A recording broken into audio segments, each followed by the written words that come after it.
Ovsinjonlar, kelinglar yaqinroq. Hammomni remonti 3-qism. Bugun ertalabdan erim Shu hammomni remontini o'zingiz boshladingiz. Endi oxirigacha o'zingiz tugatib qo'ying. Men sizga yordam bermayman umuman.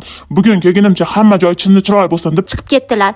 Ha, siz nima shu deganingizga ham qarab turing. Agar hammom bitsa, umuman yuzingiz yuvgani ham kirgizmayman deb o'zimga o'zim so'z berdim. O'zi aslida bunchalik devormagandilar ovsinjonlar. Aslida men unda degandilar. Ayaz qiynalib nima qilasiz? Mayli boshladingiz, chaydingiz, energiyaga tiqdingiz. Qolganini ustaga topshiraylik. Deyodilar, siz menga pichin qilyapsizmi? 2-3 kun ish qilmaganimda yuzimga so'yapsizmi dedim-da.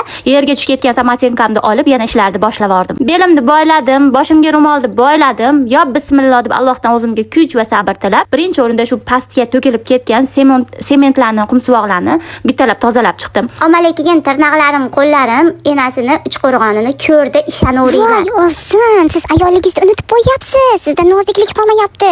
Ayol kishi nozik, nazokatli bo'lish kerak. Erkaklarning ishini qilmang deb yozyapsizlar. Men ham juda ham muallimasman ovsinjonlar. Noziklik, nazokat haqida juda ham yaxshi bilim va ko'nikmalarga egaman.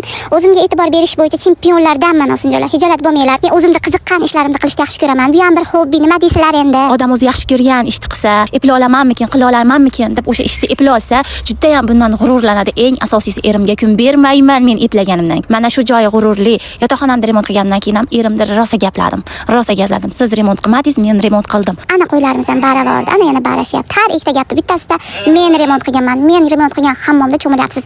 Men qurgan uylarda yashayapsiz deb ta'na qilaveraman. Tak что, ovsinjonlar, tillaring bir qarich bo'lishdi xohlasalaring, erlaringning vaqti bo'lmasa, bemalol uylaringni remont qilaveringlar. Hazillashyapman. Negativlik qilormanglar yana. Xullas ovsinjonlar, bugun pachag'im chiqib ketdi. Bellarim bertilib ketdi. Ash qo'ylarim jonimdan to'ydirib yubordi, ishonaveringlar. Like bosib, obuna bo'lib qo'yarsiz ovsinjon. O'zi maza qilib kuzatasiz, bilaman. Ko'chada ko'rsangiz, "Ovsin" deb qo'yasiz, lekin obuna bo'lmagan. Agar bilib bo'lsam, obuna bo'lmay kuzatib turganingizda, mendan yaxshilik kutmanglar.